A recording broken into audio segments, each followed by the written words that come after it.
Okay. Well, good morning, everybody, and welcome to Communicare Michigan's Breakfast with BIAMI. My name is Brad Russell. I am the Director of Marketing and Community Relations with CMI, and on behalf of Dr. Krista McCoy and the rest of the CMI team, we appreciate your time and thank you for joining us this morning. Should you have any questions during this presentation, please feel free to write them in the chat. We will collect them and go through them in the Q&A session afterwards. Now, March is Brain Injury Awareness Month. It's a time to recognize the growing prevalence of traumatic brain injuries and help make lives better for individuals who have sustained this kind of trauma. We didn't think there was a better way to kick off Brain Injury Awareness Month than offering President and CEO of the Brain Injury Association of Michigan, Tom Constand, a platform to discuss the organization's plans for the month and the rest of 2021.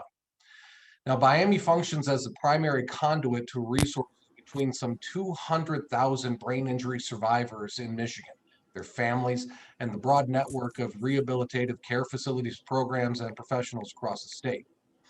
Tom has been with BIAMI since 2013 and has served as president and CEO since 2016. In 2008, Tom received BIAMI's Community Service Award and was inducted into the association's Legacy Society as an honorary member.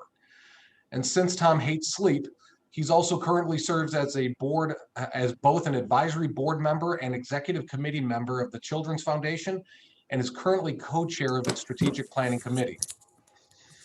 He also served as a board member of the Brain Injury Association of America and served as board chair of the Bull Family YMCA in downtown Detroit. And in case you needed a little bit more proof that he's a pretty decent guy, he's a charter member of the first president of the AM Rotary Club of Detroit. So that's probably enough brown nosing for today. So allow me to unmute and present to you Tom Constand. Thanks, Brad. Your $20 is in the mail. Thanks. Appreciate that. Actually been with the association a little bit longer. I started when I was at Franco Public Relations Group, as Brad was back in 2002. When I was leaving there, I had a client, an automotive supplier that made side curtain airbags, and we were looking for the right nonprofit association at the time to advance the cause of getting side curtain airbags and standard or optional equipment in vehicles to protect the head. And lo and behold, it was the Brain Injury Association of Michigan. And that's when I first met Mike Dabbs back in 2002. Went on my own, in my own business, PR, and my first client was the Brain Injury Association, represented them for up until 2010. And then my son sustained a TBI in an accident. And all of a sudden, my client became my lifeline. And that's when all of the messages that I had helped construct over 8 years really hit home to me. And it was that led me to come on board full-time in 2013 at the Brain Injury Association. So my tenure unofficially with the association dates back to 2002, the end of 2002. So I'm a veteran and I'm old, I guess. But anyways, it's a pleasure to be here. I'm going to talk a little bit about, as Brad said, the Brain Injury Association, tell you a little bit about who we are. Most of you know us for no fault, but as I like to tell people, as big as that issue is, it's the mudroom of a 3,500 square foot house that is the Brain Injury Association. So I want to take you on a tour of the other rooms of the Brain Injury Association, tell you a little bit about what we do and who we serve. Then we'll get into a discussion about no fault. And I've got up to the minute information. I'll put my CPAN board member hat on at that time and give you the latest and greatest on what's going on with no fault. And then back to the Brain Injury Association in terms of what's next. What's next in terms of Brain Injury Awareness Month. What's next in terms of this year being our 40th anniversary and what we have planned, and what's next for the future, not just for the Brain Injury Association, but for all of us, with no fault having, the wall has already been breached, as they say. It happened in 2009, we're not going back. So what does life look like and how can you play a role in that? So let me start off with kind of a little bit about who we are. And I'm gonna go to screen share. Bear with me.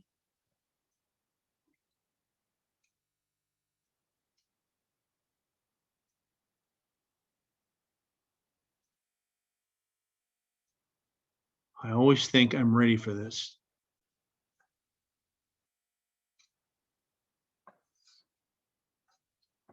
Uh,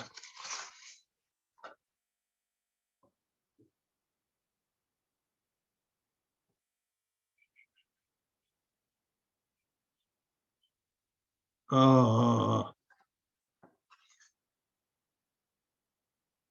give me a second here.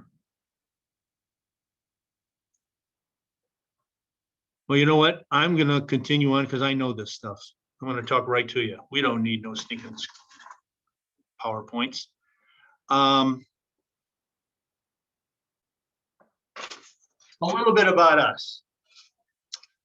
We were founded back in 1981. So as I said, we're celebrating our 40th year anniversary. We are, as Brad said, both comprised of and serve as the primary link to those 200,000 people, and that's a number from MPHI, approximately 200,000 people living in the state of Michigan with a brain injury. Not just a traumatic brain injury, but traumatic is the largest subset, as most of you, I think, know, of acquired brain injury. So we like to say it's brain injury, not just traumatic, but 200,000 individuals and their families. We are the link between that group and you, the provider network, the largest provider network in the country. We have over, at last count, over 180 CARF accredited facilities, programs, and professionals in the state of Michigan. That's the largest of any state. The second is Pennsylvania. So we truly are the largest, broadest, deepest provider network in the country. And that's something to be proud of. We have 20 chapters and support groups that we help provide administration and help guide around the state that typically meet on a monthly basis on a grassroots level with their respective communities.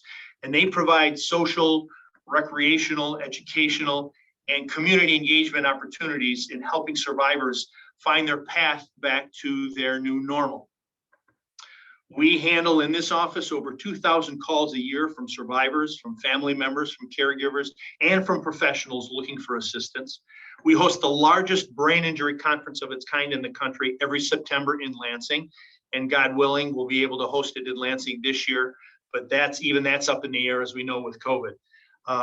We, in a normal year, have, in 2019, we had just under 1,800 registrants, and we had 154 exhibitors. And we are a staff of 8. So yes, we do punch above our weight, I like to say. We make our impact by providing help, hope, and a voice to survivors and their family members and their caregivers. So how do we do that? We do it through three ways: through education, support, and advocacy. And I'll start with education. We provide help through education. The very first time somebody calls the office seeking help from the Brain Injury Association, they're connected to either Kathy Sell or Diane Dugan in our office.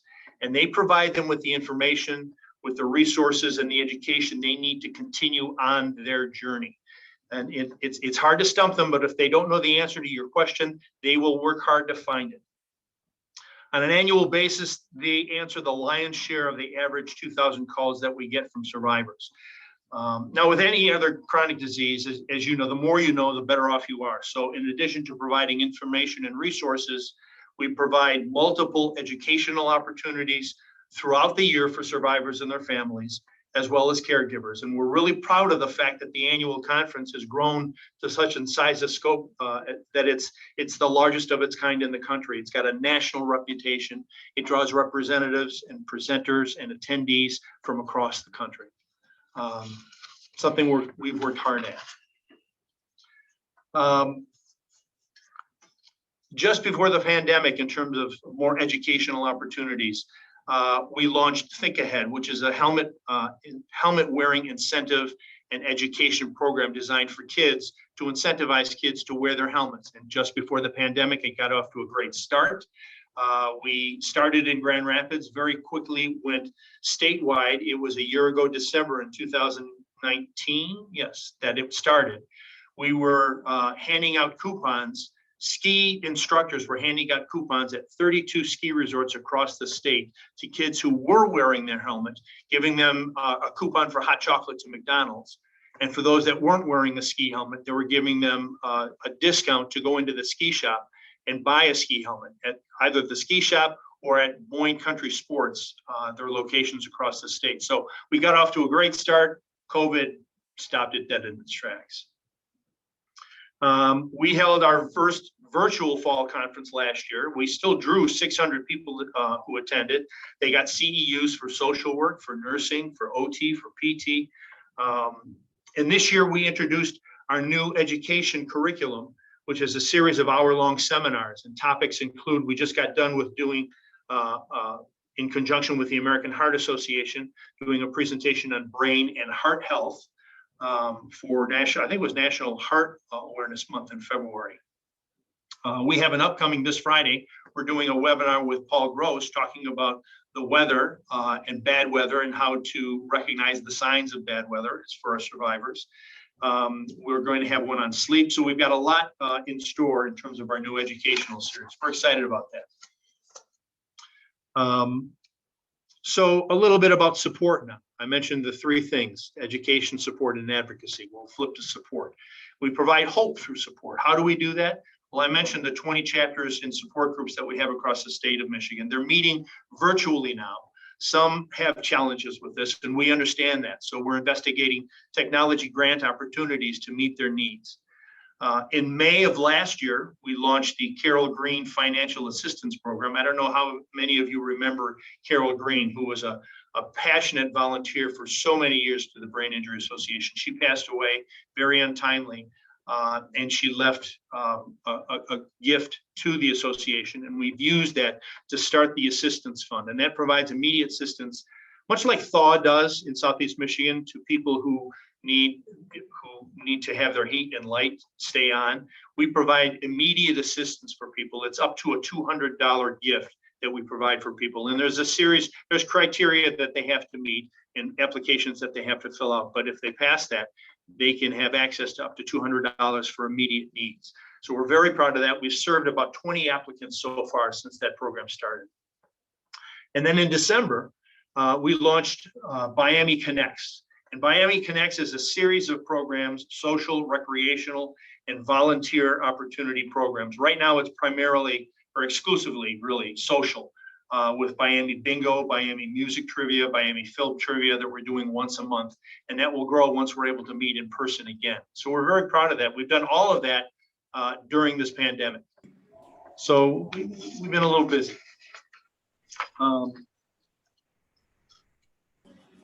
Moving on to advocacy. That's the last one. And I'll get to no fault in a second, but again, you know us for no fault, but we advocate in a much more dimensional fashion. For individual advocacy, we provide assistance, and we advocate along with other disability groups for voter access, for employment access.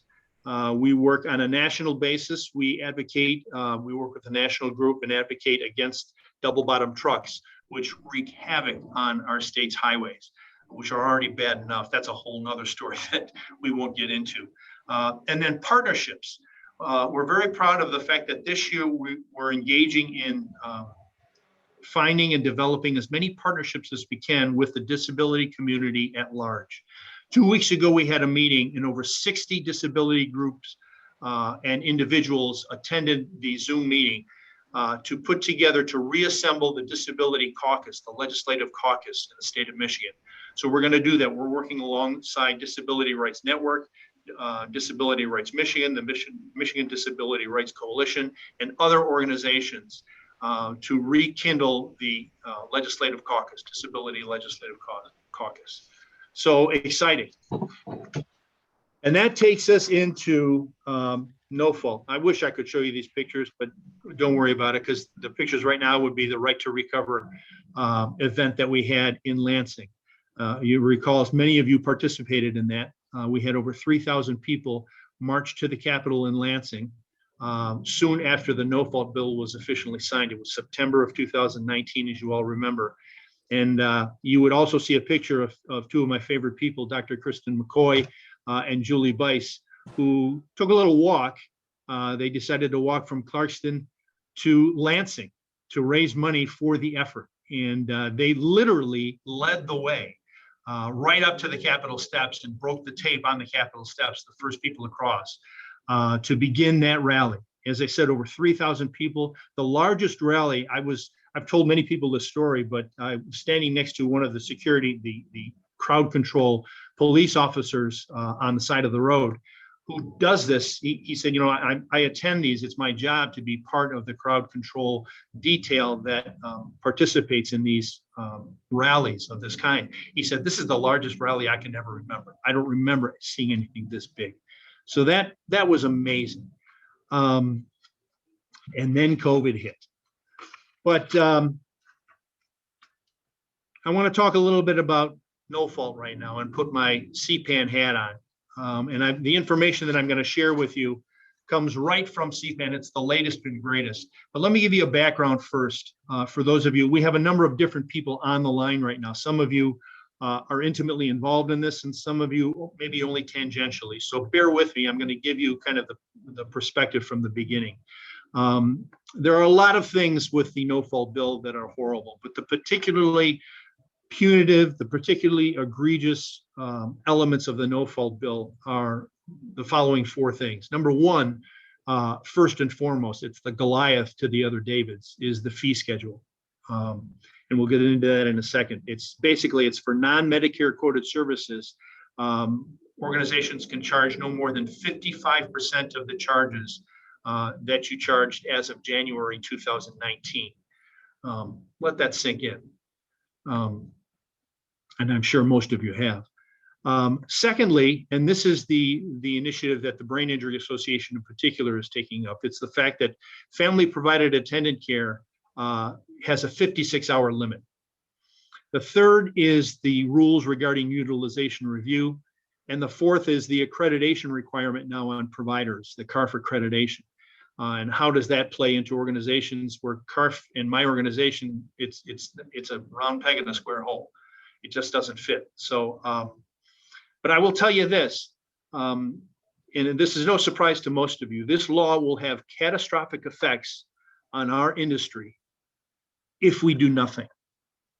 If we do nothing, it will continue to have catastrophic effects. So that said, let me flip back to the fee schedule.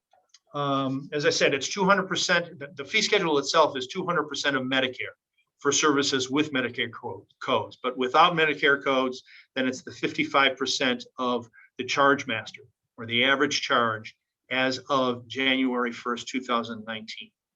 And this is a sliding scale because it's further reduced. In 2022, it goes down to 54%. In 2023, it goes down to 52%. Now, the MBIPC, the Michigan Brain Injury Provider Council, has spearheaded the development of a proposed solution to this. And I will tell you that this fee schedule is regarded as an unintentional mistake by legislators.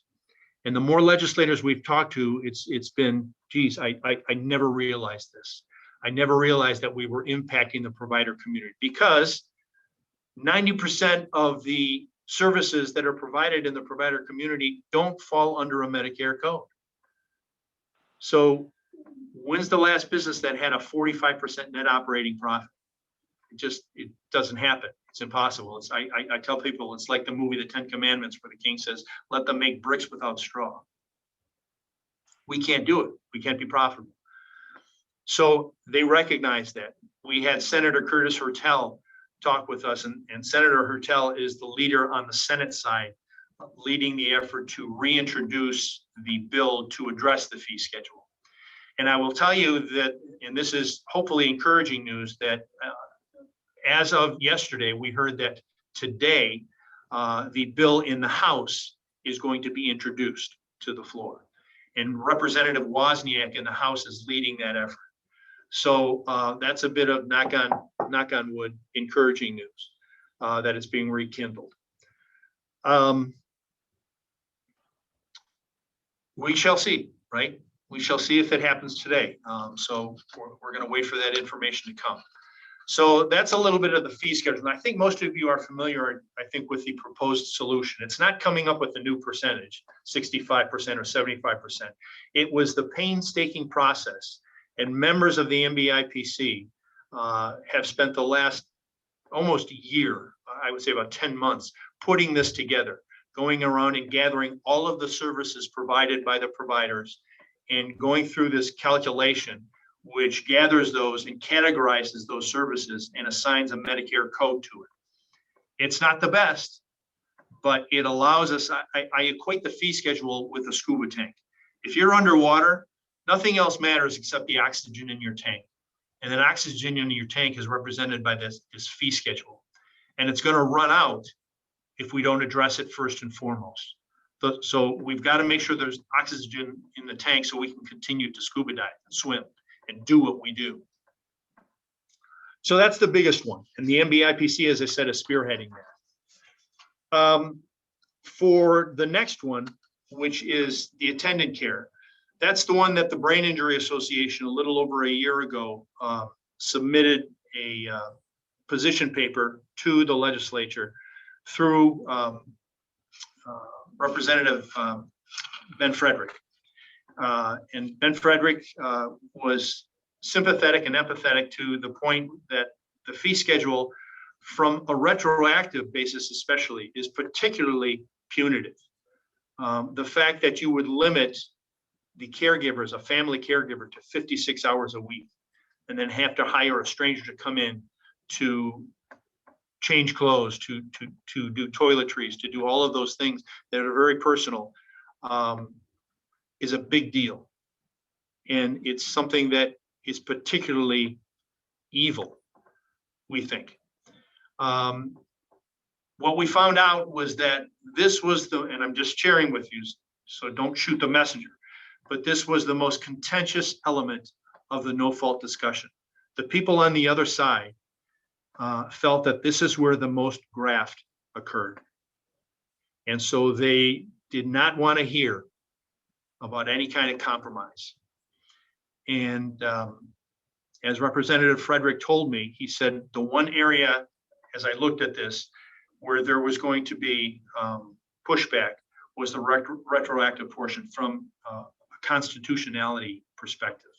And indeed, that's what the lawsuit that's currently underway right now is challenging, the very constitutionality of this fee schedule. The fact that you're changing something that has been negotiated and in play for many families for years.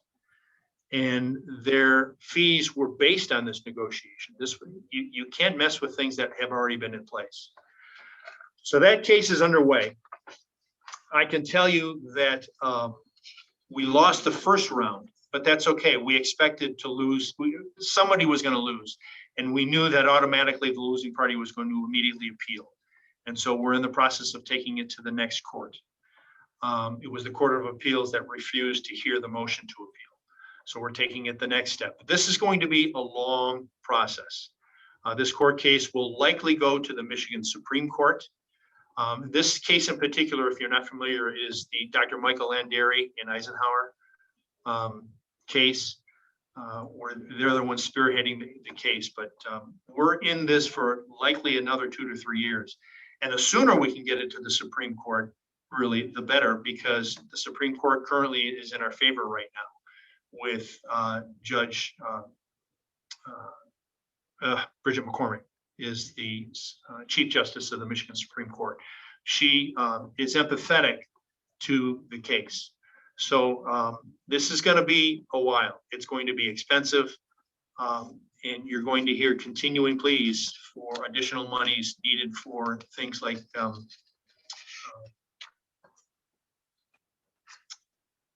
well, everything that goes into, well, I'm not an attorney, so forgive me. But I'm becoming one quickly. You'll learn a lot by involving yourself in this whole thing. So money is needed to help support the legal fund. Let me just leave it that way. What can you do? What can you do as an individual? What can you do as an organization? Well, the first thing you can do right now, especially with this bill intended to go to the House floor today, is reach out to your lawmaker. Call your lawmaker, especially your representative in the House. Share how the fee schedule will impact your organization, how it will impact your clients, how it will impact your employees. You need to do that. Send them an email, and you can go to CPAN's website and use their Take Action tool. It's right on their website. You can find your lawmaker and you can send your email. It's already constructed for you. Share the coverage recommendations with your associates. And I'm about to get into the coverage recommendations. You as an individual, and I'm talking about auto coverage. What you need to do now that you have options, you have choices for insurance and the pitfalls of those choices. So the choice that you need to make sure that you stay safe. Provide, as I said before, financial support to these legal challenges, and share these concerns with your client families to engage their help. There is nothing more impactful, there is nothing more powerful than a caregiver, than a family member, than a survivor calling a representative and telling them, this is my situation now, and this will be my situation if you don't do something about it. And we hear that right from representatives and senators. They need to hear from you, the individuals in their particular districts. Don't call, if you're living in Warren, don't call somebody from Ann Arbor. Call your own representative, call your own senator, and tell them your story. So in terms of the recommendations, and what I'm going to do is make this presentation available to you, because right now would be the slide where the recommendations are listed. That's okay, I'm going to read them off to you. I'm going to switch glasses too, because I need my better glasses.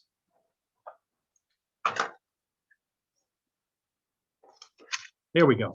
So there's about 6 things that you need to know.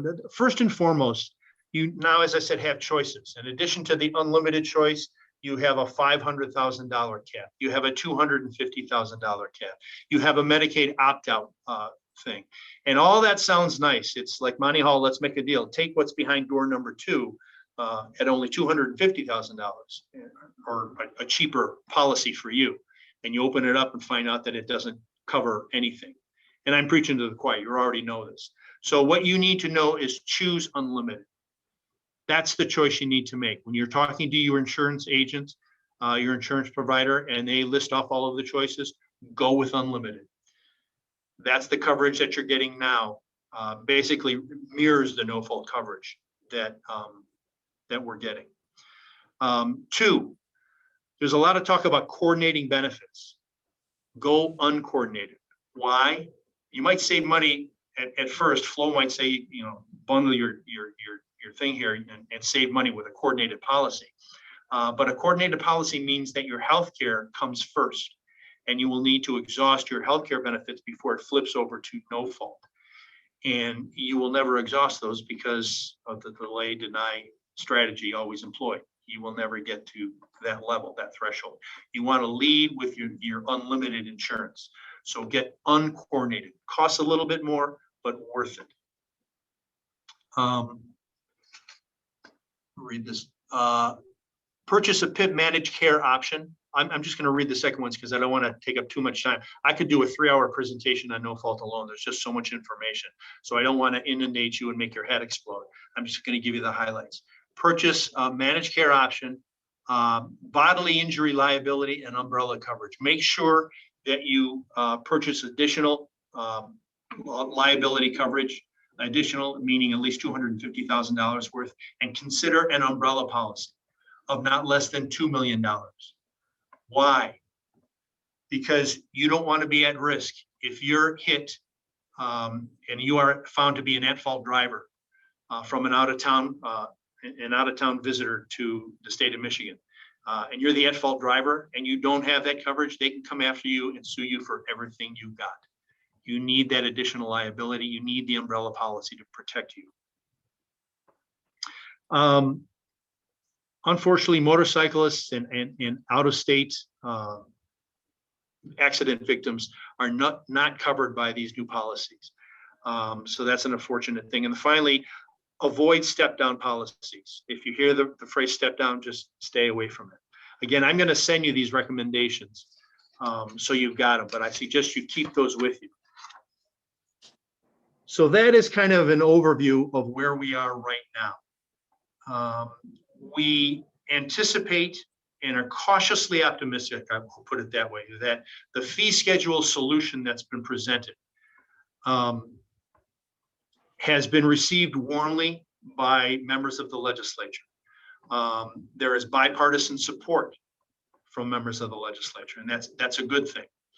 And we anticipate in the March timeframe, by the end of the first quarter, that this fee schedule solution will be accepted and will pass. I don't want to give any false promises. That's why I say we're cautiously optimistic, but you never know, right? We've been through these exercises before with the legislature. And if there's one thing we know, it's once bitten, twice shy. So I will just simply say I'm cautiously optimistic. It needs to happen within the first quarter because the fee schedule is set to take effect July 1st of this year. And if we wait until July 1st, it's too late. And the impact will already have been felt. It's already being felt right now by individuals. So the sooner the better. So we're pushing for a March outcome on the fee schedule. So the question is, where do we go from here? What do we do? What do you do as providers, as organizations, as individuals? What do we do as the Brain Injury Association? What does CPAN do? CPAN's acronym stands for the Coalition Protecting Auto No Fault. Well, that's done. There is no more auto no fault that we knew it. And the sooner we accept that, the better off we will be. Because we will need to, if you haven't started already, making adjustments, looking at your business plans, figuring out how can I be part of this organization in the future. I told you before that you are right now the member of the largest provider organization in the country. I talked to you about what a community you have. So those individual case managers that might be on the line, when you're driving next time from Grand Rapids and it's a 3.5 hour drive from Detroit and you're in your car alone, remember who's got your back. Remember the community that you're a part of. It's huge, second to none in the country. And 200,000 individuals with a brain injury are relying on that community for help, for hope, for a voice. And that's why we as the Brain Injury Association said, we're not going anywhere. We saw this coming 2 years ago. And we knew that as the Brain Injury Association of Michigan, historically, our organization was built on the support exclusively from the provider community. And we are eternally grateful for that. But we said 2 years ago, it's time to change this business model. It's time for us as an organization to expand our revenue streams, to do what American Lung Association does, American Red Cross does, American Heart Association, American Cancer Society, and all of the other A-list nonprofit organizations out there. They reach out to their corporate community. They reach out to foundations, private foundations for grants. They expand and extend those revenue streams. They have a development strategy, and development isn't just fundraising from one source. It's bequests, it's planning, it's all sorts of elements that make up a development strategy. So we have to broaden our revenue streams, and we have to think beyond no fault. Doesn't mean we abandon no fault, but if we spend 90% of our time in Lansing playing this game with the legislators, only to have the wall breached in 2019, we've got to change the way we approach and the way we do business on behalf of those that we serve. If we go away, I tell a lot of people this, and some of you on this call may have heard me say this before. There's no Bob's Brain Injury Association out there. There's no Pepsi to our Coke. It's just the Brain Injury Association of Michigan. So we can't go away, because 200,000 people will have nobody to advocate for in their behalf. They'll have nobody to provide support. They'll have nobody to offer education. And that extends to the entire provider community. What you do on a daily basis is important. You didn't go to school and graduate at 26 or 28 years old and spend all that time getting your education, only to say now, well, I may as well give it up. I'll go work at Communicare. I'll go work at the Shell station. No, you didn't take a 2-week correspondence course to do what you do. You trained hard for this. You're professionals. You should be proud, and I know you are, of the work that you do. And think of the people that depend on you. So what has happened here today, and we talked about this amongst the board of the Brain Injury Association, is no different than what happened 30 years ago to the automotive supply industry here in Michigan. And if you were around back then, you recall that at that time, there was an individual in General Motors called J. Ignacio Lopez, E. Lopez, and he was the new purchasing czar. And he came in, and on the first day of the job, he declared war against the supplier community and said, you are going to cut your prices 20% across the board, and you have 30 days to do it. Otherwise, we're not doing business with you. Now, think about the supplier community that relies on General Motors and the impact that that had. I referenced before the line from the 10 Commandments, let them make bricks without straw. That's exactly what happened to the provider, the automotive supplier community 30 years ago. And they said, what are we going to do? And some of them did go out of business. But those that stayed innovated. They changed their plans. Component suppliers became systems suppliers. Johnson Seats became Johnson Controls, became Johnson Interiors. And all of a sudden, instead of making car seats, they made the entire vehicle. Same with the powertrain. If you look at suppliers these days, it's a whole different world. It's leaner, yes, it is. But some of the smaller tier 3 suppliers were purchased by the tier 2s, were purchased by the tier 1s. It's a different environment, but it still exists. And those who stayed were champions, to borrow a phrase from, God forbid, Michigan. But I say that as a Spartan. But it's true. It's true. Those who innovated, those who said, not me, I'm going to figure out come hell or high water how I'm going to stay in this business, how I'm going to stay in this industry. And so that's what we did as the BIA. And we're doing it through becoming leaner and meaner. We took a look at our strategic plan, took a look at the things that as an association we've always been involved in, always had a finger in, but never really had control and never really had business being there. We took a look at things that while we did, there were other nonprofit organizations that did that and did it better than we did. So let them do it. So we took a 5-pillar mission statement surrounding prevention, awareness, advocacy, support, and research, and said, one, we don't really do research as an association. That's a little bit of education for you. We don't actively conduct research within the 4 walls of the Brain Injury Association of Michigan. We participate, and I sit on a couple advisory boards, the Ohio Valley Center down at Ohio State University, and Wayne State, the SEMTIS Brain Injury Initiative with Dr. Robin Hanks, but we don't conduct research. So let those that actually conduct research do it, and we will support it, but that's not part of our focus. Awareness, we said, everybody's here. You're aware that I'm holding a glass in my hand. Big deal. That glass could be a potted plant. It means nothing. What means something is education.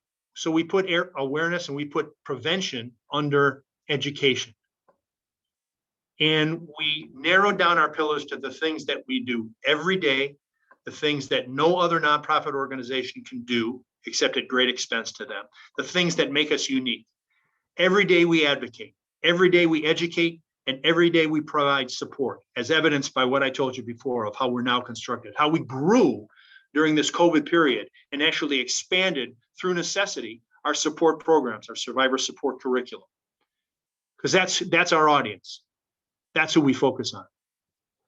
So we pulled ourselves out of other things. Will we support prevention? Absolutely. We launched a prevention program called Think Ahead. Some of you are familiar with it. I'm wearing the shirt right now. Think Ahead is the thing that I told you a little bit about earlier, that we had such great success in starting in the ski season, but got canceled through COVID. That's going to come back in September, God willing, at the end of bike season, if we're allowed to do that. But we are focused on our survivor community. That's who we are. That's what we do.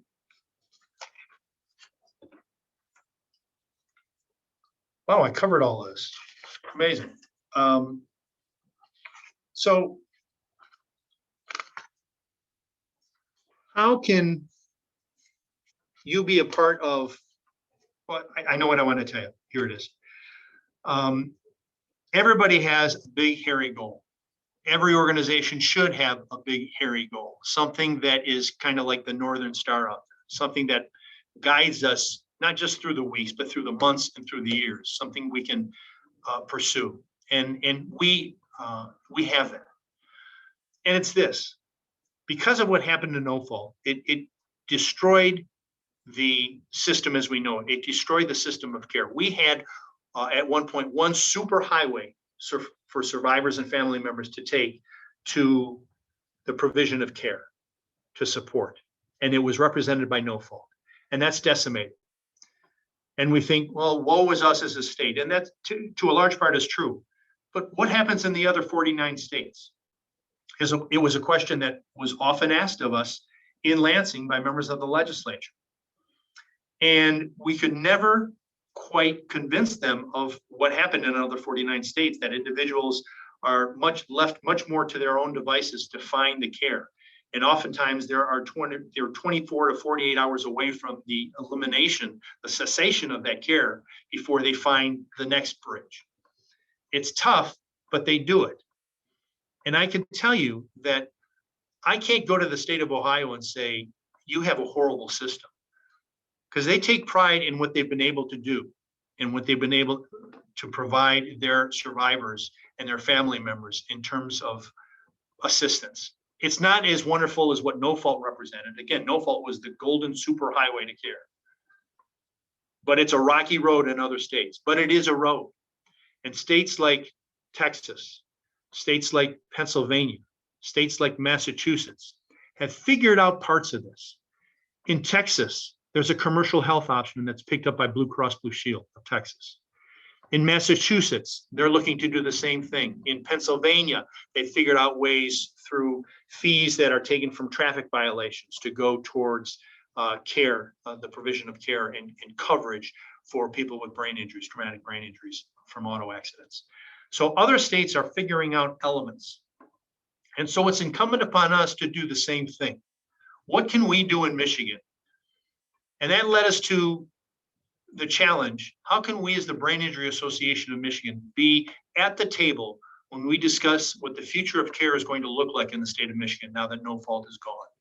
What's it going to look like? How can we rebuild this superhighway? Maybe not into a superhighway, but at least into a drivable road for all persons with brain injury, all persons. And that's been lip service that we've given for years, that we're focusing on all persons with brain injury, yet 80 to 90% of our time was spent working on no fault. We have to change that. We have to look at it from a different paradigm. And how can we be true to our mission if we're not doing that? So we have developed a concept called a continuum of care for catastrophically injured people, regardless of incidents, whether they're catastrophically injured. And by catastrophic, I mean life-changing injury requiring lifelong care. That's catastrophic. So whether it's from a concussion, a fall, an electrocution, as what happened to Crane's reporter Chad Livengood's brother, and many of you have maybe read about his stories. He's beginning to cover this a lot. What can we do to address the entire population of catastrophically injured individuals, regardless of incidents? And how can we create a continuum of care that is patient-centered, that stays with that individual from the moment they receive their injury through the acute care portion of the hospital system, to discharge to a rehabilitation facility, to a home care facility, and out into the real world where we come in to stay with them and make sure that they don't fall through the cracks. At every juncture along that path, there's always a different set of rules for them. And it's always different regulations, different insurance requirements. How can we make that consistent? How can we reach out and work with the hospitals? How can we work with the insurance industry? How can we work with the legislature, although not at this point? Let's get the people who possess the expertise to build a continuum of this nature together and come up with a solution that can be a model for the rest of the nation. We've talked for years about no fault being the model. That's fallen through. Florida is going to get rid of their no fault thing any time now. They're actively dismantling it. So how can we stay ahead of this game? How can we lead the way as a state with the provider network that we have, with the degree of expertise that we have in this state, pooling those resources together to come up with this continuum that provides access to care for all persons with brain injury? That's our holy grail, I contend. And that's where you need to stay in this profession. I know it's, for some of you, it's a tough decision. How are we going to, especially if the fee schedule doesn't go through? And admittedly, that's a huge part of this. But if we get that scuba tank, if we get that extra tank full of oxygen, let's use it wisely and focus on creating the system that I just talked about. That's part of our strategic plan. So what can you do in terms of getting involved with the BIA? Well, you can become a member. I can tell you right now, during our 40th anniversary, that's the way we're going to ask people coming up at our 40th anniversary celebration on March 24th, write that date down, and I hope you participate. It'll be Zoom or else. But it's going to be a fundraiser intended not to go to the same companies that we've gone to from the past, but to individuals. Many of you on this call who maybe have heard of the Brain Injury Association and the work that we've done with No Fault, but maybe didn't realize the size and scope, the breadth and depth of this association and what we do, and how you can help support the efforts, our survivor-focused efforts. Make a contribution, $40 in honor of the 40th anniversary. Our normal membership fee is $48. Do it this year for $40 and become a member. You can volunteer at our events. You can volunteer at various Think Ahead events that we do around the state when we're back up and running with Think Ahead. You can volunteer at various Lids for Kids events. And unfortunately, we just heard 2 days ago that officially we're not doing Lids for Kids in Grand Rapids, Lansing, and Traverse City this year, again, because of COVID. But that will come back. And there's opportunities for you to help fit the helmets on kids' heads. And be part of that event. For those of you that have not attended a Lids for Kids event, it's a true bona fide community event. We have fire trucks there, the police officers are all there, and we give away 500 helmets in an hour and a half in the rain in Grand Rapids, the last one we held. It's a wonderful event. So you can volunteer at those kinds of opportunities. You can volunteer to be on one of our planning committees for the fall conference, for legacy dinner, for our golf outings. You can present at our fall conference. Those of you, I know some of you online have presented before. We encourage the expertise of Michigan to show yourself and be a presenter at one of our sessions during the fall conference. And then finally, you can help us, as I said before, fundraise. Make that $40 pledge. Make it today. Make it March 24th. Make it early, make it often, as they used to say in Chicago, Mayor Daley. Vote early, vote often, right? But I'm not ashamed of that, because it's money that helps the organization do what it does and to remain relevant. And we need to remain relevant because there's no Pepsi behind us waiting to take our spot. We're it. And I say that as a collective community of 180 CARF accredited providers, individuals, and 200,000 brain injury survivors. We are a community. We're not going away. In terms of Brain Injury Awareness Month, that's coming up now. Today is March 3rd. I would normally have on your screens examples of what we already have on our Facebook and our social media channels. But I can tell you that you can call our office and ask for Lindsay Flood. And Lindsay is our social media director. She has a packet from National that contains various graphics and information that you can use to spread the message and the theme for this year's Brain Injury Awareness Month, which is More Than My Brain Injury. And it's a wonderful visual graphic that is survivor focused, that allows survivors to take a poster that says, and allows them to fill in whatever they want. I'm an artist. I'm a husband. I'm a store owner. I'm a business owner. I'm a voter. I'm more than my brain injury. To provide some depth and dimension and to give some person first account of an individual who has sustained a brain injury, that with perseverance, with time, with assistance from people like you, you can overcome the initial catastrophe and get back on that path to your new normal. And so I encourage you to call Lindsay, text Lindsay, email Lindsay, lflood, just like it sounds, lflood at BIAMI.org, and get your packet so you too can help spread the word that survivors are more than their brain injury. Unfortunately, we're limited to online this month. In normal brain injury awareness months, hopefully next year at this time, I can tell you about the fact that we take our brain injury unmasked or unmasking brain injury exhibit to various locations around the state, which is, some of you recall, because we've had it displayed at our fall conference. Along the entire exhibit wall, we have over 500 masks of people survivors who've made their own mask depicting their journey and wherever they are along their journey back to recovery. Some of those masks are very dark, some of them are very positive, but they all tell an individual story, and it brings people to tears when they stand in front of that. And I wish we could have that on display, but we can't. It just tears me up to think of the things we can't do, but it just further motivates us to do the things we can do in spades. So I encourage you to get the word out, get with Lindsay, and spread the word that people are more than their brain injury. And then the final thing for Brain Injury Awareness Month, of course, is the 40th anniversary. And you would normally see a logo out there, but you've seen it before.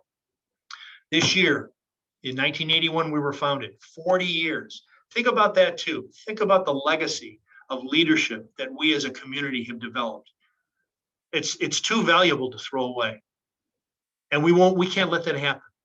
We need to celebrate 40 years of innovation, 40 years of leadership, 40 years of technology trends and solutions that we've been able to provide to our survivor community, and celebrate the advent of 40 more years. And we're going to do that on the 24th. From 4:30 to 6 p.m. It's a Wednesday, but we figure it's towards the end of the day. We ask that the provider organizations maybe let their staff to join in a half an hour early to join us and watch us celebrate 4 decades. For about 25 minutes a segment, we're going to celebrate each decade and have representatives from those decades talk about what it was like back then. And some of them have said that they would wear their double-breasted suits with the big shoulders. And actually, that was back in the day when I had hair. But we'll have some fun with it. And we've got a lot of people lined up to talk about what it was like back in the 80s, what it was like, no fault in the 90s, when two public, the vote was brought to the public twice in 1992 and 1994. And both times the public voted to keep no fault. What was the atmosphere like that back then in the legislature? Back then it was Governor Engler. What was that battle like? Kevin McKinney will talk about that. George Sinus and Wayne Miller will talk about that. So and Mike Dabbs will be joining us as well. So we've got a lot of people from the past and a lot of people that represent our future that we're building the cornerstones of our future on, both individually and as an organization. I invite you to join us. I invite you to make a pledge. I invite you to invite your friends to join us and make a pledge. I don't know how many of you remember the Jerry Lewis telethon, but we're not going 24 hours for muscular dystrophy. We're going an hour and a half for brain injury. But we've got a lot of special guests. It'll be a lot of fun, and it's all to raise money for the cause. And it kicks off a year-long fundraising effort. So stay with us throughout the year, be an advocate, and reach out to as many people as you can. I've covered a lot today. It's 9:57. And I want to leave some time for questions. I hope I didn't inundate you too much, but there's a lot of information to cover. We're busy, and we're a staff of 8, and I'm proud as hell of the people that do the hard work that they do in this office, and the people that I'm looking at right now. You guys are champions. You guys are warriors. Thanks for letting me into your computer. Thanks, Tom.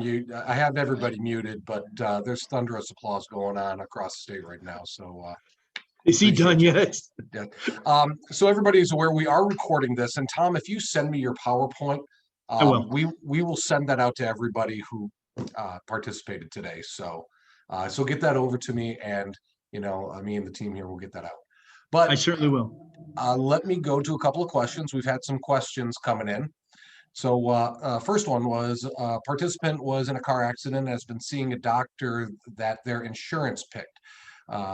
They do not want to continue to see this doctor. Can they change doctors, or does this participant need to see the doctor that their insurance company picked? So let me tell you this, because I anticipate there's some other specific questions of this nature. What I typically do is point people to that have the specific expertise. In this area, I would go to either Martha Lewandowski or Steve Sinus. Martha is, most of you know, executive director of CPAN. And Martha has the specific questions. Some of the slides I had, I got from Martha because I wanted to make sure to give you consistent information. But I left out, I said, give me something, and she gave me 35 slides, which tells you the degree of difficulty this no-fault issue is. And a lot of that specific information is in there. I would advise you to contact CPAN and Martha Lewandowski in particular to find the specific answers to those technical questions. Okay. I don't want to give information that specific and run the risk that I might be wrong. I'm not your attorney, put it that way. But Steve is one as well. You talked a lot about the fee billing, fee schedule. Now, will this new law affect case management billing? As far as I understand, it will. It's the double whammy is attendant care and fee schedule, and really all of the other events and the fee schedule. It's pervasive, and it's retroactive. It is absolutely onerous. It is a sharp pointed dagger. So I would refer you to Martha, or more specifically a Steve, as to how specifically it will impact a case manager and what you need to know. I can't urge that enough. That's why we work. Give me a second here just to explain, because it's understandably confusing how BIA works with CPAN, works with the MBIPC. Those are a lot of acronyms, right? So first of all, CPAN, I told you, is the Coalition Protecting Auto No Fault. What they do, they're on the front lines in Lansing with the legislature and working to advance the bills that we've been talking about. So they are focused on the legislature. The MBIPC, Michigan Brain Injury Provider Council, focuses on the provider network and you, in the jobs that you have as case managers, as occupational therapists and physical therapists. That's the MBIPC. I would direct you to Tom Judd, who has immersed himself. Tom Judd is with Origami, but he's the president of MBIPC as well. And he's immersed himself in the details as it pertains to questions related to providers. BIA represents the survivors. So I hope that provides a little perspective. It helps because I know you guys have questions, and it's important that you know where to turn to ask those specific questions. Okay, it looks like a couple of these questions will fall under what you just talked about, but maybe you can give your if you heard anything, Yeah, I'm happy to do that. Any talk of changes for motorcyclists? Have you heard anything? Unfortunately, it's been a slog. I will tell you this, that about a year ago, when we were kind of given the landscape that we were told we had to play on, and we couldn't go outside of these boundaries. We were told, and it made the best sense to us strategically, to focus on fee schedule and nothing else,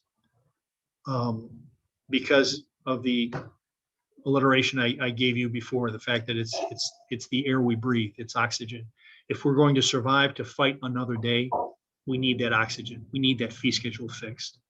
That is by far and away the most important thing. And so because of that, we were told by members of the legislature, don't bolt anything else onto this. Don't bolt attendant care, don't bolt utilization review, don't bolt any other element. Because what you have to remember, CPAN, is that we have other groups coming to us with their fixes as well. We have the insurance company coming to us with their proposed fixes. We have the hospital association coming to us with their proposed fixes. Motorcycle industry coming with their proposed fixes. So we've had to stay in our lane. And that's frustrating for me as head of BIA, because as I said a year ago, we adopted the cause of attendant care. And we have played our part and stood on the sidelines before advancing the attendant care cause. But we have every plan, once this fee schedule is addressed, to address attendant care. And I would imagine it's much the same for the motorcycle industry and for others. But we've been forced to limit ourselves exclusively to the fee schedule solution. And because of its importance, we said, yeah, okay, understand. Medicare codes that cover vocational rehabilitation. Are there medical codes that cover vocational rehab, or will those services have a code under the fee schedule? I believe that there are. I know the effort was made to cover as much as they can. The individuals that have really spearheaded that are Bill Buccalow at Rainbow and Margaret Cruzy at Hope Network. They have assembled this construct. So I would encourage you, and I hate to be the one to keep saying direct your questions here, there, and the other way, but it's the best thing for you. I don't want to sit here and speculate. They're the ones that are put together. They will know that answer. So I would suggest, contacting either one of them. Okay. What's going to happen to the catastrophic fund? Good question. Good question. Not mine, but thank you. That's the thing that nobody talks about. And for years, the insurance industry has, and we know, has had their eye on. I think right now it's $24 billion. And that is a story to be addressed later on, because it's been tried in the past unsuccessfully to take it to provide some of it towards the roads. No, that money has been already invested by us as the Michigan driving public toward the purpose it was intended. It's part of a deal. At least this is our view, and that is sacrosanct. You can't touch that insurance industry. You can't touch that for legislature, for any other initiative that you might want to put it towards. You can't touch it for the roads. You can't touch it to help balance the budget. This is money that was set aside to treat catastrophically injured patients. It's part of their contractual obligation, the insurance industry's contractual obligation with that individual. So I can't tell you at this point what's going to happen. I can tell you that a lot of people have their eyes on it, right?